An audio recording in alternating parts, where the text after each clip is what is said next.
Welcome to Wisdom from the Mountain, a podcast about intuition, spirituality, and following your path. I'm your host, Tara Alexandria. I'm a psychic medium, intuitive guide, and healer. I'm here to support you to live from your intuition and find true healing and authentic growth.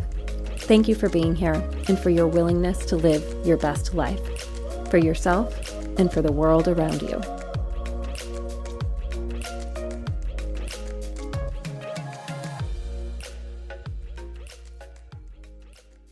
Hello everyone, and welcome to the new moon in Scorpio.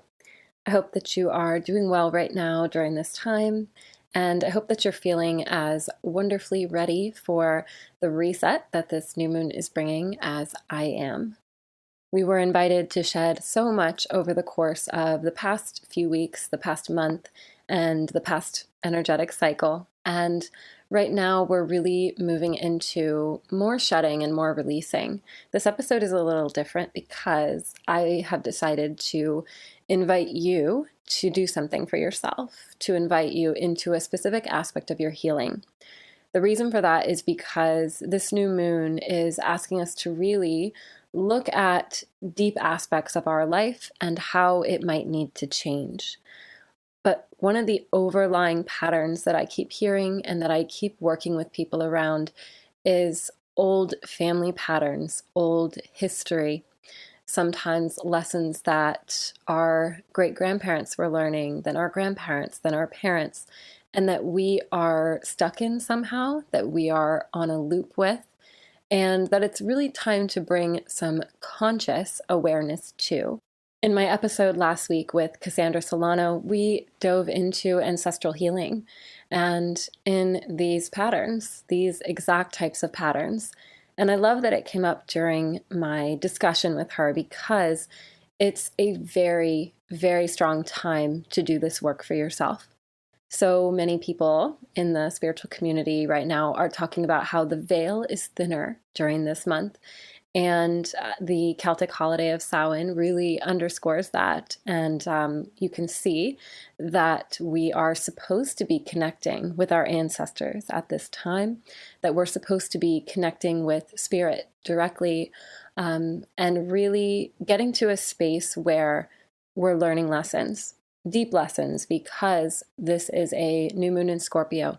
And Scorpio is all about the depths. Anything superficial just can't survive Scorpio. Remember that at new moons, we're planting seeds. We are tending something in our life. We are getting ready to grow something. And one of my favorite things to do at the new moon is to get clear on what that is, to pick something. And that can come from your conscious awareness. It can come from your subconscious awareness. It can be something really simple or really complex. But right now, I want to invite you into this ancestral healing work. And it might sound really daunting or really overwhelming, or like, how would one even do that? But I want to center you in the fact that it doesn't have to be complicated. It doesn't have to be that you engage in some kind of ritual or go on a retreat or visit a healer, although all of those things are wonderful to do. It can be as simple as uncovering an aspect within yourself that you know is in the rest of your family. It can be dealing with a pattern, whether it's anger or sadness, or your relationship to money, or to dating, or to love itself. Just being examined, and when you really put it under a microscope, seeing that this pattern has somehow manifested in other people, in your lineage, in your family, and really deciding that it's time to stop that pattern. There was a beautiful exercise in last year's Many Moons journal around ancestral healing, and I believe it invited you into a tarot reading to look at what your patterns are or what issue is coming up to be healed from within your family unit. When I did this exercise myself, I felt so empowered. I felt like I uncovered something that I was completely unaware of throughout my life. On a conscious level, I never could have named it. I never could have realized that this pattern was essentially holding me back and keeping me stuck, and was something that had literally been in my family for generations. And after I did this tarot spread for myself and really let this pattern come to light, it continued to come forward over the next about 6 months. And every time I would ask the same question, what is the family pattern I'm releasing? And the same card would come up. The card that really told me the story showed me what was essentially a vision of my ancestors and how they felt and what kind of triggered this pattern around them. And as soon as I really became conscious of this work, even more lessons around it surfaced. So I just want to give you an example of what might come up for you and how you can work with it. Because I think it's really important to understand that when you choose to step into healing an aspect of yourself, that you know that challenges around healing it are going to surface naturally. It's totally normal that almost more problems arise when you choose to fix something because you are opening it up. You are making a mess in order to clean it up. I mean, think about if you have to change the battery inside of your computer. You have to take the back off, open it up, then you have to clean or look at all the parts and take them out. And you get like a tiny little screwdriver for all those tiny little screws. And before you know it, while you're replacing what you need to replace, you have a mess on the table next to you. And that mess is not a problem. It's actually moving you toward a solution, but it can be overwhelming for that moment. And that's a really superficial example. But I feel like it's very important to center yourself in that understanding, to just know that sometimes when you open up healing, you're actually opening up more of the problems to surface, to arise, because the universe is acknowledging that you want to heal this, and it's challenging you in your beliefs. It's challenging you to grow, to stretch yourself in new ways. And so let's imagine that you realize that a huge pattern in your family has been lack of forgiveness, and that you shut down around people who have hurt you or harmed you in some way, that you carry this bitterness with you or this anger with you, and it never has a chance to resolve because maybe your living family members reinforce that pattern. Maybe you all kind of come together around this emotional pattern and choose to hold on to it, choose to grow it and make it something that just feels like that's the way things are. That's how someone should feel or deal with life itself. So if you look at this pattern and you go, okay, I'm going to break this cycle of holding grudges, of never being able to forgive, of being in a space of bitterness or anger all of the time. And I'm going to let this go because maybe this is not good for my health or my relationships. Maybe this causes something that really makes my life blow up from time to time. When you actually choose to forgive and to start this pattern of healing, so many situations are going to come up where you are asked to forgive, where it feels like you can't. Old people from your past might surface in your life. They might reach out to you, or you'll need to reach out to others in order to make some kind of amends or connection in order to heal whatever wound is lying there open and really exposed and just reeking of this energy and needing attention. And when you do this, you might feel like this isn't healing. You might feel like this is dark, like this is difficult, like it's something that you can't face or don't want to face, and that maybe that cycle wasn't so bad after all. Or you can feel like that cycle was actually true. You can feel very self-righteous, like the way that we've always felt is right. The way that we respond to life is right. And as badly as you might want to believe that, so you can stay where you are in this space of comfort, because where we feel the same as we did yesterday, we actually feel really comfortable. We resist any kind of change that might come up because we feel like it's something that's wrong. Our body, our physiology is really wired to want the same thing, to want things to stay exactly as they are. And actually, I was just interrupted by my water spilling all over the floor for the second time in 2 days and had to get up and walk away and clean that up. So I am back and recentered. And it reminded me of something that I might have overlooked. So I'm going to dive into that right now. And here's what it is. So often when we choose to start healing something, we can actually begin to avoid whatever it is that brings up those emotions and feelings. We can run away from them and take the triggers out of our life that bring those things up. So, for instance, if one of our primary issues is within the realm of relationships, we can actually just shut down and stay away from relationships. We end up putting ourselves in situations where we just don't get into them, where we don't allow a relationship to come forward in our life. We can even cause issues that make us feel like we can't go on dates or that we can't engage with romance. And this creates a buffer for us. It creates a space for us so we don't actually have to face the issues themselves because they don't arise, they don't come up. And the reason that I was reminded of this is because it reminded me when I spilled this water that one of my old patterns was anger and having really intense reactions to things and feeling overwhelmed by things I couldn't control. And for a long time, before I really dove into why I was angry and kind of resolving those issues on a deeper level, I actually just avoided any triggers that would make me angry. And I adopted this attitude of kind of being above the problem and therefore away from the problem. And of course, this is a form of spiritual bypassing. I was like, oh no, I'm so peaceful, everything's fine. But really, I never let myself feel angry. And you do need to feel your feelings in order to heal them. And if you want to actually move past a problem, you have to be willing to face it. You can't just turn and walk away from it and avoid it altogether.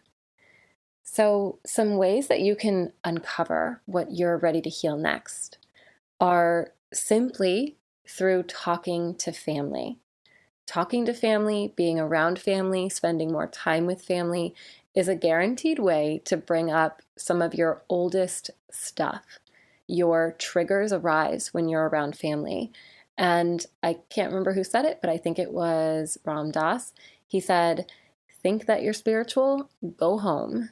And that's a really important thing for the world itself to be aware of, to know that we think we've matured, we think we've grown, we think we've gotten past so many obstacles within ourselves, and then we go back home to be around our parents, to be around siblings. The holidays bring up a lot with families, and these emotional reactions we have are really rooted in that family unit, in how we were cared for or not cared for, and how we were able to express ourselves or not. And this kind of healing from the family unit, from the deepest parts of our childhood, the deepest parts of our psyche, is so important to face.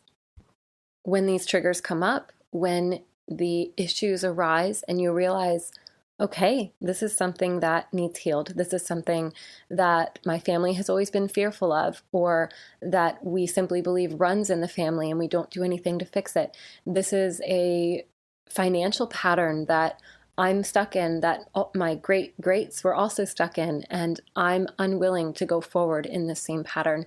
So it's now time for me to do some of the work, to do some of the healing work around it in order to move myself forward, in order to heal the generations, in order to reach back into the past and give that gift to my ancestors of having learned the lesson and reaching forward into the future and shaping future generations to continue up-leveling and to learn new lessons so that they can go forward from a much stronger base from where I started.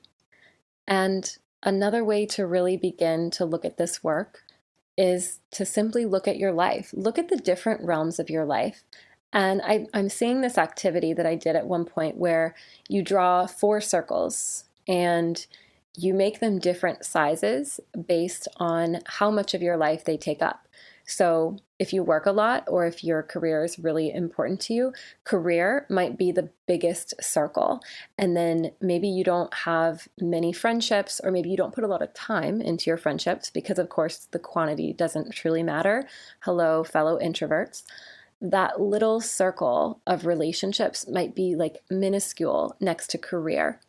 And the imbalance of those aspects of your life showing up could be patterns that have been passed down to you, whether through beliefs in who you are, beliefs about receiving love. They can be self-esteem. There can be so many roots and reasons, but you can invite yourself to really examine, where does this come from? Did my mother have this pattern? Did my great-grandfather have this pattern? Where is this pattern coming from? How is it manifesting? Who is it showing up in? And you have to get really humble when you do work like this, because often the pattern that comes forward blows your mind. You're like, I never noticed this in myself, or you have a lot of resistance to actually acknowledging it. And you want to feel that resistance and push through it anyway. You want to acknowledge it and thank it for being there, and then move through it and say, no, I'm having a lot of resistance right now because I really want to hold on to my anger, my lack of forgiveness, my belief that no one can love me, whatever it might be. My belief that I'm broke, or my belief that I have to hold on to every single penny that I have in life, and really go, okay, this pattern is something that's difficult. This pattern is something that I want to release, let go of, change, shift. And once you can really move past that moment of contraction around the negative aspect of it, of feeling like, no, this is mine and I'm going to hold on to it, you can move into ways that you can heal. You can open up just a little bit, like you've already done a little bit of healing work when you acknowledge and see something. Because once you see it, you can't unsee it. Once you understand what's in front of you, it's just there, and you will be dealing with it, even if you choose to go really slowly and stay in that resistance. I'm someone who doesn't really believe that the resistance is a bad thing. I think it's an opportunity to look at every single aspect of something. The more resistance we have, I think, the more beliefs are there under the surface, keeping us stuck in the pattern. So it's okay, because the resistance just means that you're going to be in that healing space longer. It could take months to look at and unravel this program that's been running you for your whole life and your family for generations. It could take years. And that's not to make it sound daunting and overwhelming. It's just to say, we're here just peeling layers off of ourselves for our entire life. We're always going through one transformation after the next. It's just how big or small that transformation is, and the speed of it, how quickly it can happen, and how much growth we've experienced in order to be able to move through it. But really releasing the past, really releasing these old beliefs, gives you strength and power to go forward. And that's why this is coming up for a new moon. The new moon is a time to plant a seed. So today you can take a moment and plant a seed of healing, a seed of really unraveling something that has been long-standing, and choose that your future is going to be brighter, that it's going to be better somehow. We don't always have to use a qualifier like that, but whenever you choose healing, you are choosing a better path. You're choosing a pathway out of something that was unhealthy or hard or heavy and just kept you stuck emotionally, just kept you somewhere that maybe wasn't even yours to begin with. So take a deep breath with me right now and really let yourself have permission to look at something hard, something that you're ready to heal, something you're ready to release, something that's deeply embedded and really hard for you to get to, and choose a way that you're going to get there. Whether it's talking to family, really going into those confronting situations, whether it's just looking at your life in the little circles and seeing what needs your attention and care, seeing what belief patterns inside might be running you in some way, and seeing what you're ready to shift, what you're ready to change. And it can also be going to a healer. It can be working with someone like me. It can be digging in and doing that deep work if you're ready for it. And if you're only ready to open that door a crack and just look at what's inside the room that has been dark and closed this whole time, that's okay. It's not a problem, again, to have that resistance. It just means there are a lot of layers there, maybe a lot of fears there, maybe a lot of beliefs that will take time to peel back and understand and work with and work through. But you can totally do this. Thank you so much for being here today. Thank you for listening. I hope that this episode came through clearly. It felt very connected, but a little bit rambling because I feel sometimes after deep meditation work, which I did today, a little bit spaced out. So thank you for this, and hopefully this message comes through loud and clear. Have an amazing new moon, and I will talk to you next week.